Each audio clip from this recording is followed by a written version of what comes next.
இன்றைக்கி நம்ம சொட்டைக்கிளையில் ஒரு ட்ரிக் பண்ண போகிறோம். மறக்காமல் சேனலை சப்ஸ்கிரைப் பண்ணிட்டு பாருங்கள். இப்போ சொட்டைக்கிளை எங்கே இருக்கிறன்னு தெரில, கீழே தான் இருப்பான்னு நினைக்கிறேன். சத்தம் போட்டால் மேலே வருவா. சொட்டை நம்மளை அடிக்க மாட்டான்னு தான் நினைக்கிறேன் இந்த ட்ரிக்கில். பார்ப்போம். சொட்டை எங்கே இருக்கிறா, மேலே வரா. அவள் வாயை பார்த்துருக்குறீங்களா?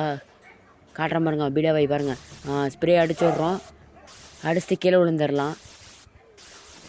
இந்த டே நம்ம செத்து போயிட்டோம்னா அடுத்த டே வருவோம். சொட்டைக்கிளை கண்ணு தெரியாது, நம்மளை அடிக்க மாட்டான். ட்ரிக்கு ஒர்க் ஆகும் தான் நினைக்கிறேன்.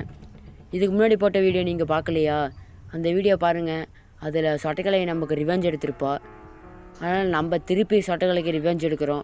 மறக்காமல் எல்லாம் கமெண்டில் ரிவெஞ்சுன்னு போட்டிங்கன்னா நம்ம எடுத்துடலாம். அந்த வீடியோ கன்ஃபார்ம் நாளைக்கு அப்லோட் பண்ணுறேன். சரி, இப்போ எந்திரிச்சு போய் சொட்டைக்கிளையை நம்மளை அடிக்க மாட்டான்னு தான் நினைக்கிறேன். சரி, கீழே தான் இருப்பான்னு நினைக்கிறேன். கீழே போய் பார்ப்போம். ஃபஸ்ட்டு இந்தாண்ட சைடு போய் பார்த்துக்கலாம். இங்கே இல்லை சொட்டைக்கிழவி. சரி, இந்தாண்ட தான் இருப்பான்னு நினைக்கிறேன். இந்தாண்டே இல்லை. சரி, இங்கேயே பார்ப்போம். இங்கே இல்லை. இன்னொரு டைம் வந்து பார்ப்போம். சொட்டைக்கிழவி இல்லை. எப்பயும் 3 டைம் ட்ரையல் பண்ணணும். மேலே பார்ப்போம். மேலே இல்லை. சரி, இந்தாண்ட சைடு போய் பார்ப்போம். சொட்டைக்கிழவி டோர் திறந்துட்டா. சொட்டைக்கிழவி வரா.